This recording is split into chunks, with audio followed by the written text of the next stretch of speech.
ত্রয়োদশ জাতীয় সংসদ নির্বাচনের আচরণ বিধিমালার খসড়া চূড়ান্ত করা হয়েছে। কমিশনের অনুমোদন পেলেই কার্যকর হবে বলে জানিয়েছেন নির্বাচন কমিশনার আনোয়ারুল ইসলাম সরকার। দুপুরে নির্বাচন কমিশনের কর্মকর্তাদের নিয়ে বৈঠকের পর তিনি আরও জানান, আচরণবিধি ভঙ্গ করলে প্রার্থীর বিরুদ্ধে প্রচলিত আইনে মামলা করা হবে।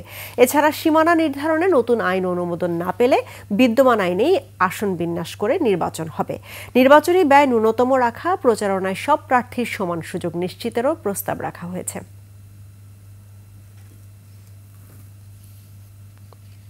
ব্যয় যথাসম্ভব ন্যূনতম রেখে এবং একটা সুশৃঙ্খল অবস্থায় নির্বাচনী প্রচারণা যাতে শৃঙ্খলার বিঘ্নিত না হয়, পারস্পরিক সৌহার্দ্যপূর্ণ অবস্থায় একবারে গ্রামীণ পর্যায়ে পর্যন্ত নিরবিচ্ছিন্নভাবে লেভেল প্লেয়িং ফিল্ড হিসাবে সব প্রার্থী সমভাবে প্রচারণা করতে পারে, সেই ধরনের একটা অ্যাটিটিউড নিয়ে আমরা আচরণ বিধিমালাটা করতে চাচ্ছি।